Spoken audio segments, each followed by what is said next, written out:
Hello, আসসালামু আলাইকুম viewers. আরও একটি নতুন ভিডিও নিয়ে আপনাদের সামনে উপস্থিত হলাম। আজকের ভিডিওতে মূলত আমি আলোচনা করব কোয়েল পাখি যদি ঝিম মারে এবং চুনা চুনা পায়খানা করে বা একটু লেলচে লেলচে পায়খানা করে, সেক্ষেত্রে কী করণীয় বা কী ওষুধ ব্যবহার করে পাখিকে সুস্থ করবেন। আপনারা যারা কোয়েল পাখি পালন করেন এই শীতকালে বা প্রচণ্ড ঠান্ডায় কিন্তু অনেক সময় দেখা যায় কোয়েল পাখি ঝিম মেরে থাকে বা পাখনা ঝুলে যায় এবং পায়খানা করার ক্ষেত্রে দেখা যায় হালকা লাল লাল পায়খানা করে বা চুনা পায়খানা করে বা একটু বেশি চুনা তরল পায়খানা করে।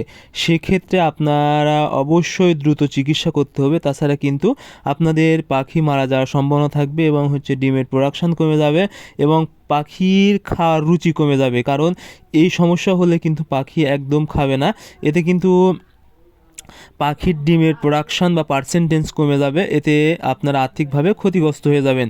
এজন্য পাখিকে সুস্থ করতে দ্রুত আপনাদেরকে কিছু ওষুধ ব্যবহার করতে হবে। এখন দেখতে হবে আসলে পায়খানাটা কেমন।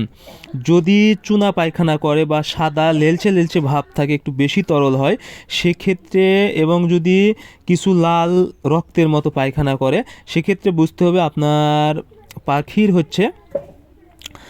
আমশয় হয়েছে। সেক্ষেত্রে আমশয়ের ওষুধ অবশ্যই আপনাদেরকে দিতে হবে। অনেক সময় কিন্তু আপনারা বুঝতে পারেন না, মনে করেন যে ঠান্ডার কারণে এমনিতে পায়খানা করতেছে। সেক্ষেত্রে আপনাদেরকে অবশ্যই পায়খানাটা ভালোভাবে পর্যবেক্ষণ করতে হবে। যদি আমশয় হয় তাহলে আমশয়ের ওষুধ হিসেবে আপনারা যদি অ্যাম্প্রোল ব্যবহার করতে পারেন। 1 গ্রাম 1 লিটার পানিতে অ্যাম্প্রোল অথবা ESB3 এই ওষুধ যদি আপনারা ব্যবহার করতে পারেন 1 গ্রাম 1 লিটার অ্যাম্প্রোল ব্যবহার করলে, ESB3 ব্যবহার করলে 2 গ্রাম 1 লিটার পানিতে, আর সাথে অবশ্যই সিপ্রোফ্লক্সিসিন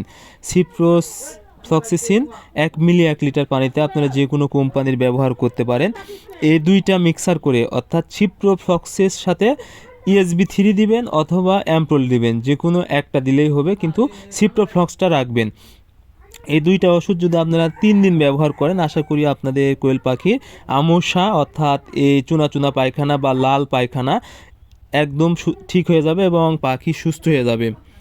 এরপরে দেখতে হবে, যেহেতু শীতকালে কিন্তু ঠান্ডার জন্যেও অনেক সময় দেখা যায় পাখি ঝিম মেরে থাকে বা খাওয়ার রুচি কমে যায় বা সর্দির কারণেও পায়খানা কিন্তু একটু পাতলা হয়ে যায় বা তরল পায়খানা করে। সেক্ষেত্রে কিন্তু আপনাদেরকে অবশ্যই ঠান্ডাজনিত সমস্যার যে ওষুধগুলো আছে ওষুধগুলো ব্যবহার করতে হবে। আর এর জন্য আপনাদেরকে ব্যবহার করতে হবে ইউরোকট। 1 গ্রাম 2 লিটার পানিতে যদি ব্যবহার করতে পারেন, আশা করি ইউরোকট কিন্তু এটা সর্দি বা ঠান্ডার যে কোনো সমস্যায় কাজ করে এবং কিন্তু পায়খানা যদি তরল হয় বা নরম হয় সেক্ষেত্রেও কিন্তু ইউরোকট অনেক ভালো কাজ করে। এজন্য অবশ্যই আপনারা ঠান্ডা যদি পাখি ঝিম মারে বা গায়ের লোম ফুলে তুলে থাকে এবং পায়খানা পাতলা বা নরম হয়, সেক্ষেত্রে ইউরোকট ব্যবহার করবেন। আর সাথে ডক্সিভেট বা ডক্সিমিক্স অর্থাৎ ডক্সিসাইক্লিন গ্রুপের যে কোনো কোম্পানির এই ওষুধটা 1 গ্রাম 1 লিটার পানিতে ব্যবহার করবেন। যদি দুইটা ওষুধ মিক্সার করে 2 থেকে 3 দিন ব্যবহার করতে পারেন, আশা করি পাখির ঠান্ডাজনিত যে কোনো সমস্যা ঠিক হয়ে যাবে এবং পায়খানাও ঠিক হয়ে যাবে।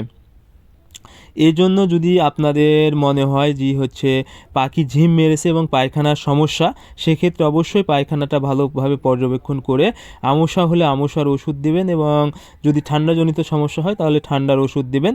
আশা করি আপনাদের পাখি খুব দ্রুত সুস্থ হয়ে যাবে এবং ডিমের প্রোডাকশান এবং পার্সেন্টেজ খুব ভালো পাবেন এবং পাখি খাবারের রুচিও বেড়ে যাবে।